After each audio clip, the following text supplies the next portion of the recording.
Chapitre 4 – L'arbre primordial. Ésotériquement, l'arbre symbole est le centre universel qui offre les fruits de diverses possibilités. Par son tronc qui est vertical, il suggère l'ascension et par là même aussi la descente. Par ses branches, il fait fonction d'échelle. L'arbre abrite en outre contre la chaleur du soleil, il donne de l'ombre et sous ce rapport il suggère le foyer, la sécurité, le repos, la fraîcheur. L'ombre est un des bienfaits dont jouissent les bienheureux au paradis musulman. Mais les aspects les plus importants du symbolisme de l'arbre sont sans doute la position axiale et les fruits. La Genèse nous informe qu'il y avait au centre du paradis terrestre l'arbre de vie, et qu'un autre arbre était celui de la connaissance du bien et du mal. Les fruits de ce deuxième arbre étaient défendus à l'homme. L'arbre central est celui de la connaissance synthétique ou unitive. C'est voir les accidents ou les contingences dans la substance ou en fonction d'elle. L'arbre défendu est celui de la connaissance séparative. C'est voir les accidents en dehors de la substance et en oubliant celle-ci, comme si les accidents étaient des substances autonomes, ce qui aboutit pratiquement à la négation de la substance une. Ce fut là le péché du premier couple humain. Or, pour une perspective volontariste et pénitentielle, qui voit le mal avant tout dans la passion de la chair, la tentation est grande de voir la chute dans l'acte sexuel. En réalité, la cause de la chute ne saurait être dans une loi positive de la nature. Elle est uniquement dans le fait de détacher les biens naturels de leur source divine, de les vivre en dehors de Dieu et de s'en attribuer la gloire et la jouissance. Le péché d'Adam et d'Ève fut au fond moins une action extérieure déterminée que le fait de se placer en dehors du centre divin, d'isoler dans l'acte de connaissance ou de volonté, et le sujet et l'objet, donc de les retrancher pratiquement, bien qu'illusoirement, de Dieu, qui en fin de compte est seul sujet et seul objet. Ce faisant, le premier couple humain commit nécessairement un acte principiel de désobéissance. Les interprétations théologiques de l'arbre défendu ne sont pas toujours concluantes. Ainsi, reconnaître que le premier homme avait nécessairement le discernement moral, puis prétendre que le péché originel fut l'usurpation de la faculté, réservée à Dieu, de décider ce qui est bien et mal, c'est pour le moins contradictoire, car si Adam avait le discernement moral, il avait par là même la faculté de l'appliquer, et la tournure décider soi-même ce qui est bien et mal n'a aucun sens, à moins qu'elle ne signifie le désir d'aller à l'encontre du discernement.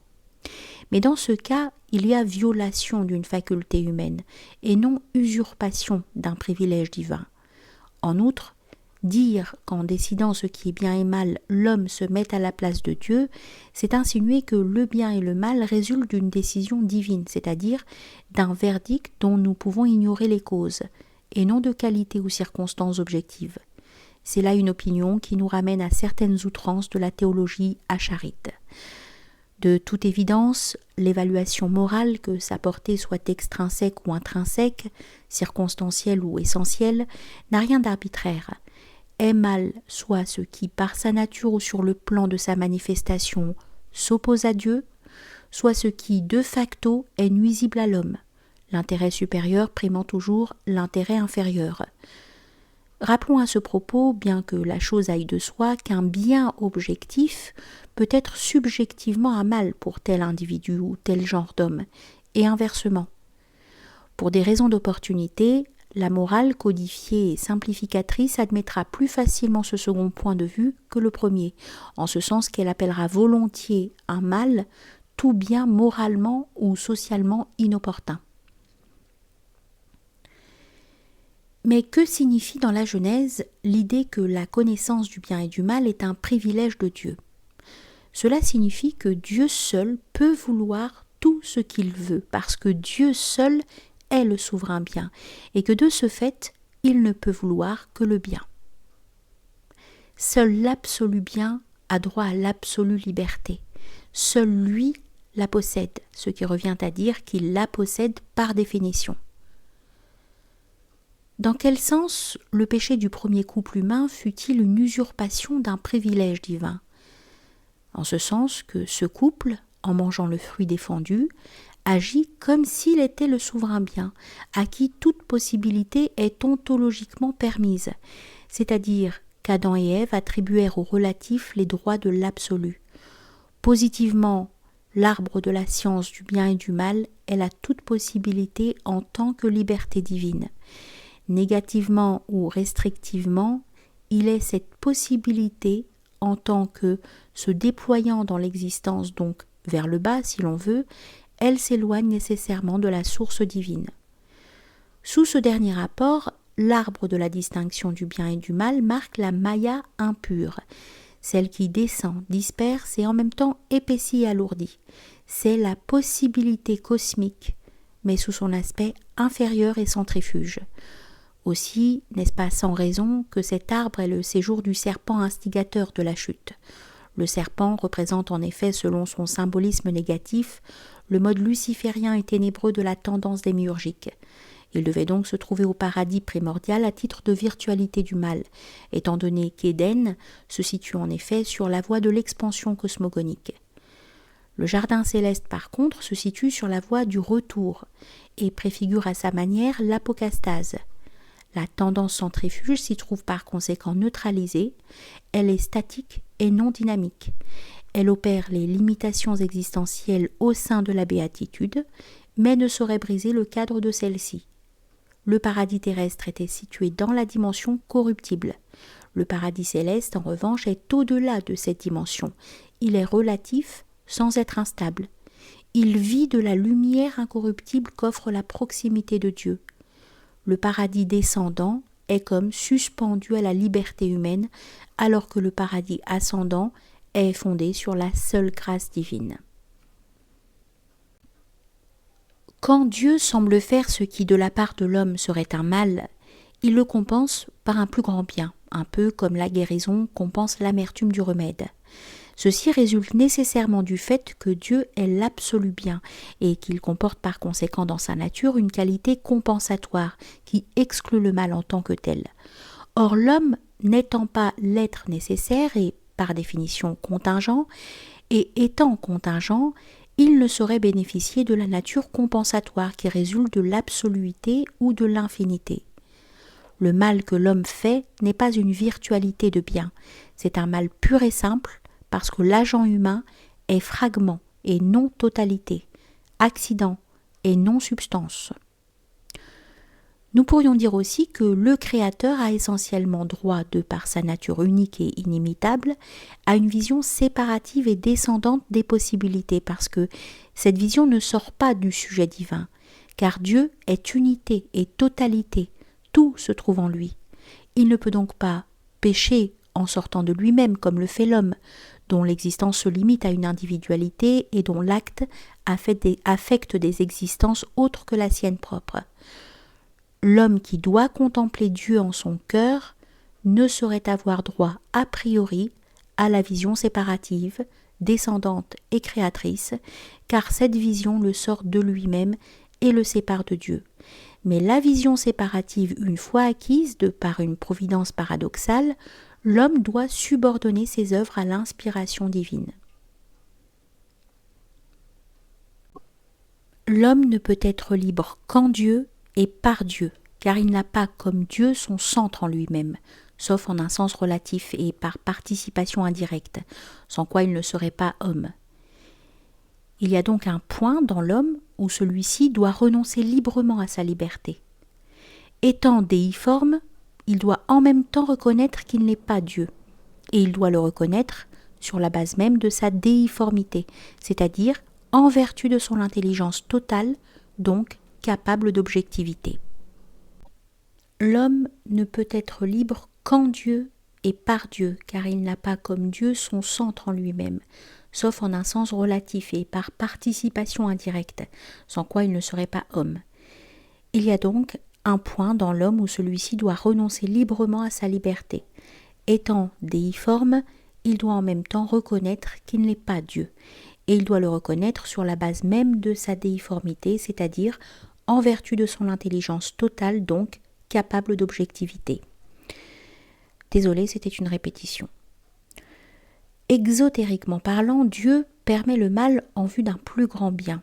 ce qui est incontestable, mais ce qui n'est pas suffisant, car un Dieu omnipotent pourrait rendre inutile a priori cette nécessité de permettre le mal, en abolissant le mal précisément. La solution ésotérique est d'un ordre tout différent, c'est-à-dire qu'au point de vue de la subjectivité divine, la volonté qui veut le mal n'est pas la même que celle qui veut le bien. Au point de vue de l'objet cosmique, Dieu ne veut pas le mal en tant que mal, il le veut en tant qu'élément constitutif d'un bien, donc en tant que bien. D'un autre côté, le mal n'est jamais tel par sa substance existentielle, par définition voulue de Dieu. Il ne l'est que par l'accident cosmique d'une privation de bien, voulue de Dieu à titre d'élément indirect d'un plus grand bien. Si l'on nous reproche d'introduire en Dieu une dualité, nous l'admettons sans hésitation, mais non à titre de reproche, comme nous admettons toutes les différenciations dans la divinité, qu'il s'agisse des degrés hypostatiques ou de qualité ou d'énergie. L'existence même du polythéisme nous donne raison, abstraction faite de l'aspect éventuel de déviation et de paganisation. Il importe en tout cas de distinguer entre la volonté divine par rapport à l'existence et la volonté divine par rapport à l'homme, qui est intelligence et volonté. Sous le premier rapport, tout ce qui existe ou arrive est voulu de Dieu. Sous le second rapport, seule la vérité et le bien sont divinement voulus. En ce qui concerne l'omnipotence, nous préciserons une fois de plus qu'elle s'étend à tout ce qui se situe dans l'ordre des contingences en tant que tel, mais non à ce qui relève du jeu des principes enracinés dans la nature divine, directement ou par voie de conséquence. Dieu ne saurait avoir le pouvoir d'être autre qu'il n'est, ni de faire que l'ontologiquement absurde soit possible. En s'aimant, Adam et Ève aimaient Dieu. Ils ne pouvaient ni aimer ni connaître en dehors de Dieu. Après la chute, ils s'aimaient en dehors de Dieu et pour eux-mêmes, et ils se connaissaient comme des phénomènes séparés et non comme des théophanies. Ce nouveau genre d'amour fut la concupiscence, et ce nouveau genre de connaissance fut la profanité. D'une part, l'homme regardait désormais les choses dans leur phénoménalité isolée et brute, et d'autre part, il était devenu insatiable. Il était devenu homo faber, constructeur et producteur. Il œuvrait cependant encore sous l'inspiration divine. Il n'y a pas d'invention primordiale, car il s'était réconcilié avec Dieu, et l'invention proprement dite était réservée à des phases ultérieures de la chute. Le danger de productivité prométhéenne ou titanesque explique d'ailleurs l'interdiction des images chez les sémites monothéistes d'origine nomade qui tendent à maintenir l'homme dans une sorte d'improductivité voisine de la simplicité primordiale. Les symboles bibliques du péché créateur sont la tour de Babel et le veau d'or. Et ils virent qu'ils étaient nus. Leur intelligence et leur volonté, de même que leur manière de sentir, s'étaient extériorisées, et par là même leur amour s'était détaché de l'essence divine des choses, et s'était transmué en concupiscence. Reflet du divin soleil sur l'eau de l'existence, ils s'étaient pris pour le soleil en oubliant qu'ils n'étaient que reflets, et ils eurent honte des conséquences humiliantes de cette erreur. Si dans le symbolisme biblique et coranique les parties sexuelles évoquent la honte et l'humiliation, c'est parce qu'elles rappellent à l'homme la passion aveugle et déifuge qui est indigne de l'homme puisqu'elle lui ravit son intelligence et sa volonté. Mais il va de soi que cette perspective morale ne résume pas toute la vérité et que le symbolisme positif de la nuditas sacra est beaucoup plus profond. D'une part, il évoque la semi-divinité de l'homme primordial, et d'autre part, il entend nous ramener de l'accidentalité, qui est diverse et extérieure, vers la substantialité, qui est simple et intérieure. Au demeurant, la Bible ne reproche pas à Adam et Ève leur nudité, elle prend acte du fait qu'ils s'en aperçurent avec honte, ce qui est en rapport avec la chute, mais non avec la nudité en soi. L'arbre de la connaissance du bien et du mal représente la puissance manifestante ou cosmogonique, donc extériorisante, avec la connaissance isolante et contrastante que l'extériorisation exige. Et l'arbre de vie représente au contraire la puissance réintégrante, donc intériorisante, avec la connaissance participative ou unitive que l'intériorisation exige. C'est pour cela que les premiers hommes, s'ils avaient pu manger le fruit de l'arbre de la vie après avoir mangé celui de l'arbre du bien et du mal, seraient montés au sommet de la hiérarchie angélique, par usurpation et non par droit. Simple façon de parler, car une telle usurpation, précisément, était impossible, ce que la Genèse exprime en plaçant des chérubins armés d'un glaive à l'entrée du paradis. L'arbre de la vie et celui de la connaissance du bien et du mal pourraient bien être le même arbre, ce qu'indiquerait leur situation centrale, mais envisagée de côtés opposés. Cette interprétation nous ramènerait au symbolisme de Janus et aussi à l'idée islamique du barzakh, de la région intermédiaire qui sépare les degrés ontologiques et cosmiques. L'idée hindoue de Maya est analogue en ce sens que la relativité, qui a priori est une, comporte deux dimensions, une supérieure et une inférieure, et comporte en outre une puissance qui est descendante et productrice et une autre qui est ascendante et libératrice. La chute peut s'interpréter à différents degrés. Ainsi, il n'est pas illégitime d'admettre qu'elle peut symboliser l'entrée dans la matière, c'est-à-dire le passage cosmogonique de l'état animique à l'état matériel. On peut admettre également, toujours sous d'évidentes réserves, que la création d'Ève symbolise ce passage, ou encore que la chute en représente un stade ultérieur et négatif. Mais ce n'est pas là l'intention première de la Genèse, qui commence bel et bien avec la création du monde matériel, et qui relate ensuite, dans le 2e chapitre, la déchéance de l'homme, laquelle détermina la détérioration de la matière et de toutes les espèces vivantes se trouvant dans cet état. On a reproché à Platon d'avoir eu de la matière une idée trop négative, mais c'est oublier qu'il y a à cet égard, dans la pensée de Platon, deux mouvements. Le premier se réfère à la matière déchue, et le second à la matière en soi et en tant que support de l'esprit, car la matière, comme la substance animique qui la précède, est un reflet de Maya. Elle comporte par conséquent un aspect déiforme et ascendant, et un aspect déifuge et descendant. Et de même qu'il y a eu la chute de Lucifer, sans quoi il n'aurait pas eu de serpent au paradis terrestre, de même il y a eu la chute de l'homme. Pour Platon, la matière ou le monde sensible est mauvaise en tant qu'elle s'oppose à l'esprit, et sous ce rapport seulement, et elle s'oppose en effet à l'esprit ou au monde des idées par son caractère durci, compressif, pesant en même temps que divisant, sans oublier sa corruptibilité en connexion avec la vie. Mais la matière est bonne sous le rapport de l'inhérence en elle du monde des idées. Le cosmos, y compris sa limite matérielle, est la manifestation du souverain bien, et la matière le démontre par sa qualité de stabilité, par la pureté ou la noblesse de certains de ses modes et par sa plasticité symboliste. Bref, par sa capacité inviolable de servir de réceptacle aux influences du ciel.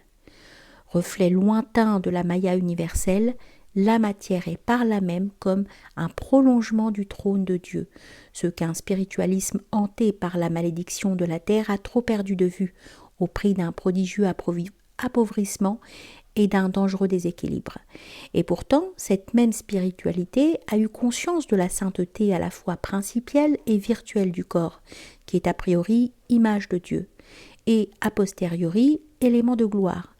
Mais la plus ample réfutation de tout manichéisme est donnée par le corps de l'Avatara, lequel est capable en principe de monter au ciel en se transfigurant, sans devoir passer par cet effet du fruit défendu qu'est la mort, et qui montre par son caractère sacré que la matière est fondamentalement une projection de l'esprit. Comme toute substance contingente, la matière est un mode de rayonnement de la substance divine, mode partiellement corruptible quant au niveau existentiel certes, mais inviolable en son essence. De même que la virtualité du mal se trouvait dans l'âme du premier homme, de même la corruptibilité matérielle existait virtuellement dans son corps paradisiaque et incorruptible. Ce corps ne pouvait pas se corrompre dans son état normal, mais l'actualisation du mal dans l'âme fit sortir les 4 éléments sensibles de leur homogénéité éthérée, qui était celle du corps édénique. C'est ce qu'enseigne la Kabbale. L'âme ayant abandonné dans son mouvement déifuge la contemplation de l'un, les 4 éléments corporels quittèrent à leur tour par répercussion leur unité primordiale, la quinta essentia ou l'éther, Ils se dissocièrent et s'opposèrent l'un à l'autre, pour finir par se réunir sur un plan inférieur et composer le corps corruptible de l'homme déchu, renfermant dès lors son corps incorruptible comme une pure virtualité. Le corps édénique n'est donc pas complètement disparu, mais il est comme un noyau d'immortalité profondément caché sous son écorce corruptible. Notre corps actuel est corruptible parce qu'il est composé des 4 éléments, et que toute chose composée est, par définition, vouée à la décomposition. Les corps célestes sont composés, mais étant immortels, ils se décomposent, non à la mort, mais à l'apocastase. Apocatastase. Le verbe que nous employons ici à cause de l'analogie est d'ailleurs impropre, car c'est d'une résorption positive et glorieuse dans la divine substance qu'il s'agit et non d'une destruction. Cette substance seule est absolument simple, donc éternelle en un sens absolu. L'éternité relative, si l'on peut dire, des mondes paradisiaques débouche sans destruction et par réintégration sur l'éternité divine. La conséquence la plus grave de la chute est non la déchéance de la matière primordiale et par conséquent son caractère à la fois contradictoire et corruptible, mais la fermeture de l'œil du cœur ou la perte de la révélation intérieure, donc de l'intégrité de l'intellect, d'où aussi la perte de l'état de grâce et la corruption de l'âme. La révélation intérieure et permanente est toujours là, car elle coïncide avec notre noyau d'immortalité, mais elle se trouve enfouie sous une couche de glace qui nécessite l'intervention des révélations extérieures.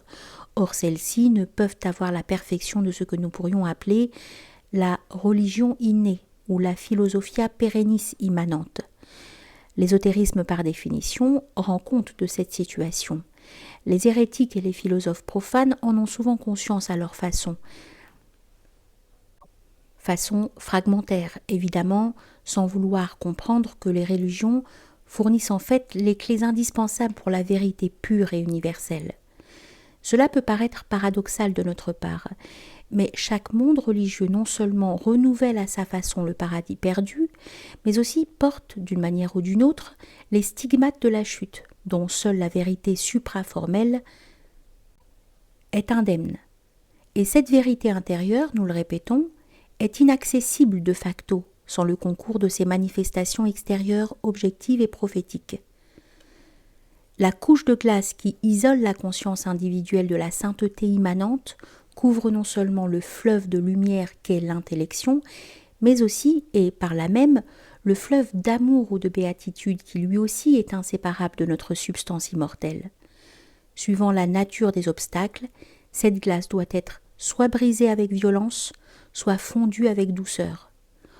On la brise par les moyens de la crainte et on la fond par ceux de l'amour.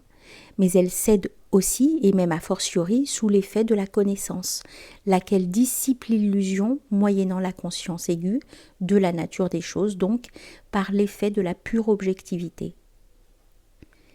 La perte de la révélation intérieure ou de l'œil du cœur indique qu'Éden fut perdu à la suite d'un péché d'extériorité ou d'extériorisation, comme nous l'avons fait remarquer plus haut, car la perte de l'intériorité et de sa paix prouve un mouvement illégitime vers l'extériorité et une chute dans la passion.